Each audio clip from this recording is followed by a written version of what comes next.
Hi, welcome to GMA English classes. दोस्तों, आज हम बात करने जा रहे हैं सेकेंड टेंस यानी पास्ट टेंस के बारे में। पास्ट टेंस को हम हिंदी में भूतकाल भी कहते हैं, यानी ऐसा टेंस जो ये बताता है कि कोई घटना पहले घट चुकी है, उसको हम कहते हैं पास्ट टेंस, राइट। तो देखिए, पास्ट टेंस में भी 4 पार्ट होते हैं, यानी past indefinite tense, past continuous tense, past perfect tense and past perfect continuous tense, right.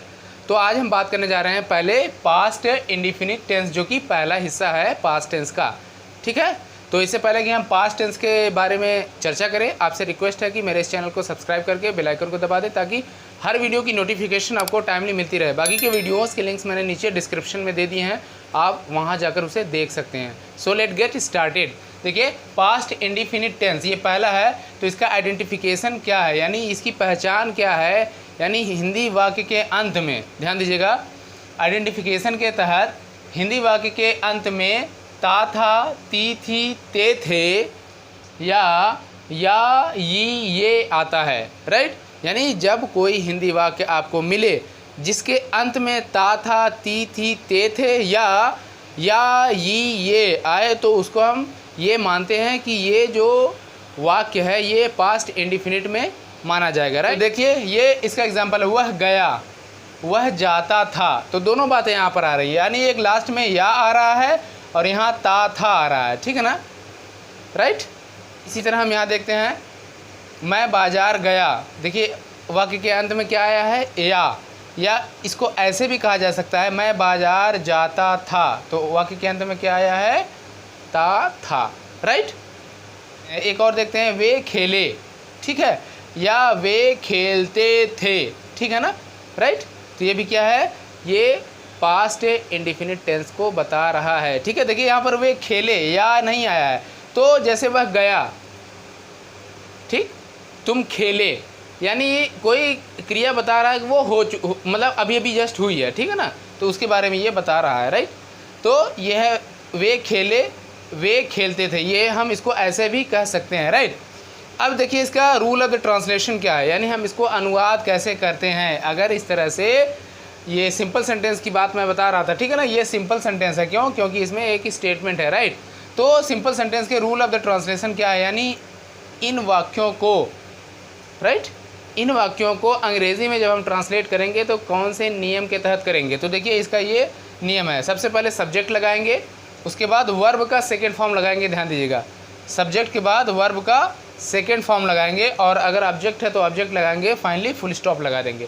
तो ये ट्रांसलेशन हमारा कंप्लीट हो जाएगा। देखते हैं, इसी नियम के तहत यहाँ पर हम ट्रांसलेशन करके आपको बताने जा रहे हैं, राइट। देखिए, वह गया या वह जाता था, तो सबसे पहले सब्जेक्ट लगाएंगे, इसका हो जाएगा ही, और गया का क्या होता है, गो का सेकेंड फॉर्म है वेंट, आप अच्छी तरह जानते हैं, ही वेंट, ऑब्जेक्ट है नहीं, फुल स्टॉप लगा दिया, ट्रांसलेशन कंप्लीट हो गया, राइट।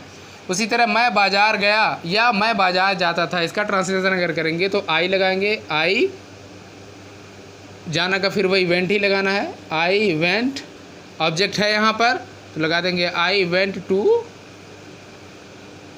मार्केट, ये फुल स्टॉप लगा दिया, हो गया, राइट। तो देखिए, सब्जेक्ट, वर्ब का सेकंड फॉर्म वेंट, ऑब्जेक्ट है टू मार्केट, ये आपका जो है फाइनली फुल स्टॉप लग गया, राइट। थर्ड देखते हैं, वे खेले, तो दे प्लेड, प्ले माने खेलना, प्लेड यानी सेकेंड फॉर्म है इसका, थर्ड फॉर्म भी यही होता है, तो ये सेकेंड फॉर्म है, दे प्लेड, फुल स्टॉप लगा दिया, क्योंकि ऑब्जेक्ट है नहीं, तो सब्जेक्ट हुआ, उसके बाद वर्ब का सेकेंड फॉर्म, ऑब्जेक्ट है नहीं, यहाँ पर हमने फुल स्टॉप लगा दिया, ये हो गया आपका, ठीक है ना। तो ये सब्जेक्ट हुआ आई, यहाँ ही, आई, दे, ये सब्जेक्ट हुआ, बाकी ये क्या है, ये वर्ब का सेकेंड फॉर्म है, और यहाँ पर ये क्या है जी, ये आपका ऑब्जेक्ट है, राइट। तो इस तरह से ये इस नियम के तहत ट्रांसलेशन हुआ। बस ये आपको ध्यान देना है कि इसमें वर्ब का सेकेंड फॉर्म लगता है सिंपल सेंटेंस में, right. Hope you got it, okay. तो देखते हैं नेगेटिव सेंटेंस, जो कि दूसरा है, यानी सिंपल सेंटेंस का सेकेंड है क्या, नेगेटिव सेंटेंस। जैसा कि मैंने पहले बताया, इसमें नहीं का बोध होता है, यानी ये नकारात्मक वाक्य कहलाता है जिसमें नहीं का बोध हो, ठीक है ना, निगेशन आता है। तो देखिए, इसमें जैसा इसका उदाहरण क्या है, मैं नहीं गया, वहाँ पर था मैं गया, यहाँ पर है मैं नहीं गया, नहीं आ रहा है। दूसरा देखते हैं, वे मैदान में नहीं खेले, ठीक है ना, तो यहाँ पर भी क्या है, नहीं है। ये नेगेटिव सेंटेंस के उदाहरण है, राइट। तो यहाँ पर देखो, रूल ऑफ द ट्रांसलेशन क्या है, इसका क्या है नियम ट्रांसलेशन करने का, इसका नियम है सब्जेक्ट के बाद हम क्या लगाते हैं, डिड नॉट लगाते हैं। ध्यान दीजिएगा, सब्जेक्ट के बाद डिड नॉट लगाएंगे, एक ही यहाँ पर हेल्पिंग वर्ब है वो है डिड, चाहे वो सिंगुलर हो चाहे प्लूरल हो, आपको ये ध्यान देना है। तो क्या लगाएंगे, सब्जेक्ट के बाद तुरंत डिड नॉट लगाएंगे, उसके बाद वर्ब का फर्स्ट फॉर्म आ जाएगा। ध्यान दीजिएगा, सिंपल सेंटेंस में वर्ब का सेकंड फॉर्म आता था, लेकिन नेगेटिव सेंटेंस में क्या है, वर्ब का फर्स्ट फॉर्म आ जाएगा। उसी तरह इंटरोगेटिव में भी वर्ब का फर्स्ट फॉर्म आएगा। तो देखेंगे सब्जेक्ट के बाद तुरंत डिड नॉट लगेगा, फिर वर्ब का फर्स्ट फॉर्म, उसके बाद ऑब्जेक्ट और फिर फुल स्टॉप आएगा, राइट। तो यहाँ पर हम ट्रांसलेशन करके इसका देखते हैं। देखिए क्या है, पहले मैं नहीं गया तो इसका होगा सब्जेक्ट आई, देखिए I did not go, right, I did not go. देखिए यहाँ पर सब्जेक्ट आया, सब्जेक्ट डिड नॉट उसका वर्ब का first form, right, full stop, object है नहीं फुल स्टॉप लगा दिया। वे मैदान में नहीं खेले तो यहाँ होगा इसका they did not play in the field, right. तो देखिए यहाँ पर दे सब्जेक्ट हो गया, डिड नॉट ये आ गया, उसके बाद वर्ब का फर्स्ट फॉर्म प्ले, ऑब्जेक्ट है इन द फील्ड, और फाइनली पंक्चुएशन यानी फुल स्टॉप है, ये हो गया, राइट। तो इसका हो गया मैं मैदान में नहीं खेले, इसका ट्रांसलेशन हो गया they did not play in the field, ये हो गया, राइट। तो इसमें कुछ नहीं है, बस नेगेटिव में क्या है, सब्जेक्ट के बाद डिड नॉट लगा के वर्ब का फर्स्ट फॉर्म लगाते हुए बाकी का सीक्वेंस सेम रहेगा। Hope you got it, right. अब हम बात कर लेते हैं इंटरोगेटिव सेंटेंस के बारे में। ओके, थर्ड वाला देखते हैं, यानी इंटरोगेटिव सेंटेंस। ये आपको पता है कि ये दो तरह के होते हैं, एक जो वाक्य की शुरुआत क्या से होती है और दूसरा जो वाक्य में प्रश्नवाचक शब्द यानी कौन कब कैसे कहाँ ये बीच में आते हैं, ठीक है ना। तो दो तरह के इंटरोगेटिव सेंटेंस होते हैं, ये मैंने ऑलरेडी पहले भी बता दिया है आपको, ठीक है।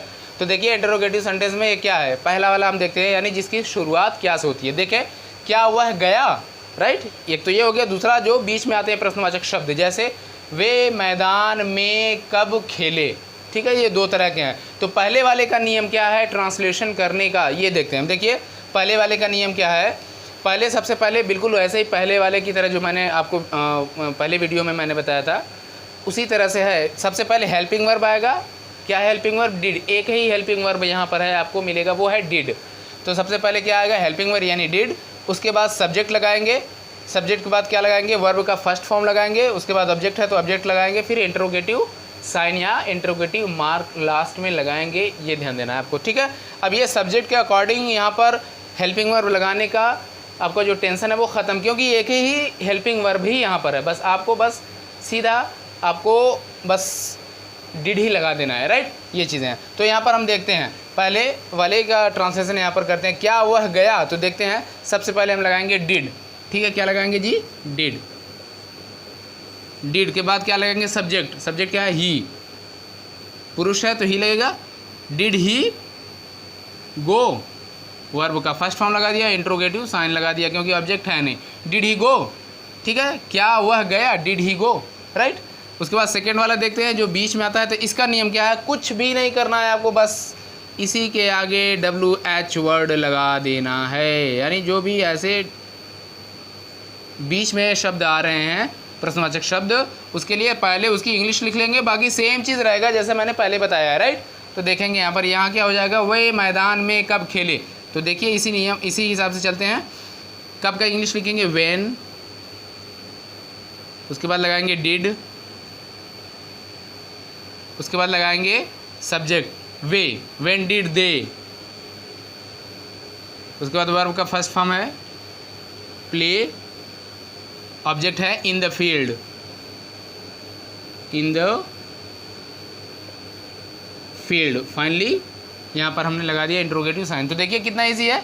सबसे पहले इसकी अंग्रेजी हमने लिखी, क्या है यहाँ पर, व्हेन, उसके बाद डिड, डिड लगाया, उसके बाद यहाँ पर ये छोटा वाला डिड हो जाएगा, ये तो आप जानते ही हो, ठीक है ना, ये when did subject they, verb first play, object in the field, और ये इंट्रोगेटिव साइन फाइनली आ गया, ठीक है ना। तो when did they play in the field, ये आपका इंट्रोगेटिव सेंटेंस भी दोनों तरह के यहाँ पर आपके हो गए, राइट। तो इस तरह से पास्ट इंडेफिनिट के हमने तीनों सेगमेंट यानी सिंपल सेंटेंस, नेगेटिव सेंटेंस और इंटरोगेटिव सेंटेंस के बारे में यहाँ पर चर्चा की, जो कि बड़े आसानी से आपको समझ में आ गया होगा। Hope you got it, right. In next video we will discuss about the past continuous tense. Till then have a good day. Thank you so much.